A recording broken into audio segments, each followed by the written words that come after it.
Alors, vous avez parlé effectivement de ce document important. On va en montrer une photocopie, mais on va surtout voir en image en quoi il consiste. C'est un manuel que les soldats de Tsahal ont retrouvé dans les zones de combat à Gaza. Manuel qui est une sorte de guide de la guerre urbaine à mener contre les soldats israéliens et dont disposait donc chaque combattant du Hamas. Explication en image, on en parle après avec vous, Olivier Rafovitch. Explication d'abord avec Daniel Ziri. Le Hamas utilise les civils de Gaza comme bouclier humain. Un argument qui a été contesté à plusieurs reprises puisque les preuves en images se font rares. Mais lors de leur fouille dans la bande de Gaza cette semaine, les soldats de Tsahal ont découvert un document qui appuie cette thèse. Un manuel de guerre urbaine publié par le Hamas et qui explique en détail les avantages de l'utilisation de boucliers humains. Selon celui-ci, les soldats et les commandants de l'armée israélienne sont limités dans l'utilisation de leurs armes dans des situations qui peuvent conduire aux pertes inutiles de civils et à la destruction non nécessaire d'infrastructures civiles. Il est difficile pour eux de faire usage de leurs armes à feu, en particulier lorsqu'ils effectuent des tirs de couverture. Le texte explique également que la présence de civils près des cibles de Tsahal crée des poches de résistance qui causent 3 problèmes majeurs pour l'armée israélienne. Premièrement, des difficultés pour ouvrir le feu. Deuxièmement, des difficultés dans le contrôle de la population civile pendant et après les opérations. Et enfin, l'assurance de fournir des soins médicaux aux civils qui en ont besoin.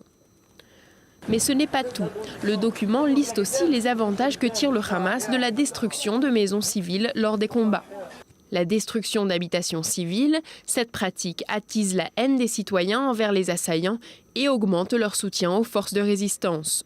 D'après l'inscription sur la couverture du manuel, ce dernier appartiendrait aux brigades Al-Qassam du quartier de Shoujaïa, un quartier qui a été le théâtre de combats violents au cours de l'opération.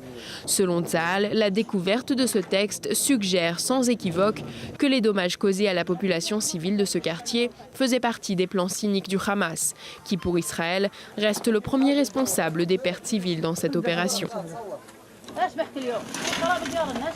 Alors, c'est une découverte qui mérite qu'on s'y arrête un instant, donc avec vous, colonel Olivier Rafovitch. D'abord, on rappelle, ça a été trouvé dans la zone de combat. De cette GIA, tout à fait. En fait, on a ici une brochure d'utilisation pour les brigades militaires à différents niveaux du Hamas contre l'armée israélienne. Et c'est un document qui s'appelle Harb Madoun, c'est-à-dire la guerre urbaine ou la guerre en territoire urbain, ou alors le Hamas explique qu'il faut tout faire pour se mettre avec la population civile, à l'intérieur des lieux de population civile, à la fois pour bloquer l'avancée des Israéliens, mais également pour qu'il y ait des civils palestiniens qui soient pris dans le feu, donc blessés, voire tués, pour à la fois bloquer leur avancée et également salir leur image. Donc l'utilisation des victimes palestiniennes civiles fait partie de la stratégie du mouvement du Hamas, branche militaire, mais également du djihad islamique. D'autre part, nous avons trouvé aujourd'hui une autre brochure qui n'est pas encore publiée, dans laquelle le Hamas explique de quelle manière il faut transmettre des messages d'un bataillon à l'autre, et il dit qu'il faut surtout utiliser comme émissaires, comme courriers, des femmes et des enfants pour passer de quartier en quartier, pour être en fait des moyens de communication. Donc le Hamas lui-même utilise sa propre population civile, enfants et femmes, comme moyen de guerre, dans un climat évidemment très difficile où les maisons, les écoles de l'ONU, les mosquées font partie de l'appareil militaire du Hamas et du djihad islamique. Ceci est important. Et ça me permettait également une autre chose. Aujourd'hui, on est plus ou moins à un premier bilan. On ne sait pas encore où est-ce qu'on nous allons, puisque nous sommes dans cette trêve de 72 heures. Mais nous avons également trouvé ce document que je montre ici à votre caméra, n'est-ce pas? Ce document, en fait, montre le quartier de Sajaiya, où tous les points en différentes couleurs, à la fin noir et blanc, représentent à la fois des lieux de lancement de roquettes, de missiles, donc, des maisons de terroristes où ils se cachent, des tunnels, des maisons de cache, des postes de combat, des caches où on pose des armes, et de là où sont tirés des missiles anti-tanks.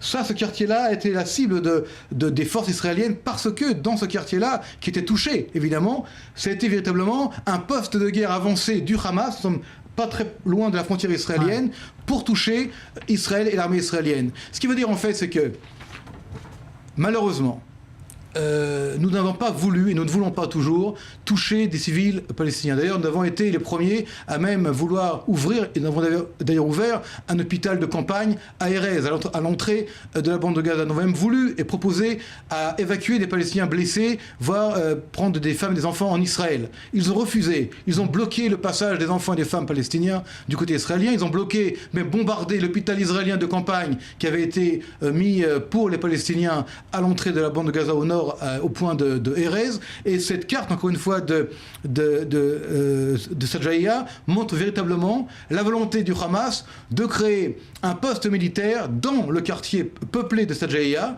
qui va, bien sûr, par la force des choses, durant les combats qui ont été à l'initiative du Hamas, devenir un lieu de combat. Et malheureusement, il y aura des civils qui sont dans la stratégie du Hamas, encore une fois, comme ce document que nous avons trouvé il y a 2 jours, une partie intégrale de la stratégie du Hamas. Mais cette stratégie-là est également le fait du djihad islamique, du Hezbollah, des djihadistes au Mali, des djihadistes en Irak. Et je crois que l'armée française, l'armée américaine, l'armée britannique ont fait également face à ces mêmes problèmes. Et là aussi, malheureusement, il y a eu beaucoup de dommages collatéraux. Et c'est parfois un petit peu surprenant de voir de pays amis, d'armées amies, une critique parfois difficile contre l'armée israélienne. Ceux qui parlent de crimes de guerre aujourd'hui, finalement, quand ils verront ces pièces que vous produisez, peut-être vont réviser leur jugement? Écoutez, encore une fois, nous avons des relations très proches avec les Européens, avec les États-Unis, bien sûr, et ces grandes armées américaines, françaises, britanniques ou autres qui se battent sur des terrains très difficiles savent très bien que les djihadistes du monde entier utilisent à chaque fois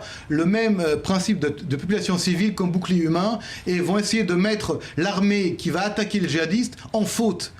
Caméra au point pour ensuite prouver, montrer au monde les massacres, etc., qui vont être évidemment parfois truqués, parfois fabriqués. Nous avons affaire ici à un même ennemi qui appartient à la même mouvance djihadiste mondiale et nous devons, nous démocrates et nous armés du monde démocrate, je crois être unis dans cette lutte. C'est une lutte aujourd'hui internationale contre un danger international. Ce n'est pas seulement le Hamas de Gaza contre Israël, c'est un mouvement djihadiste international qui pose problème à chaque fois et qui revient à chaque fois dans le même scénario de fabriquer une victimisation qui est provoquée par ses chefs, de mettre des femmes et des enfants victimes, de tirer dans des écoles, dans des mosquées. Vous savez, c'est incroyable. On tire d'écoles. On attend en fait une réponse pour ensuite montrer les victimes. Il n'y a aucune armée au monde, aucun pays au monde normal qui fait cela, à part les mouvements djihadistes intégristes qui malheureusement deviennent aujourd'hui de plus en plus importants dans le monde.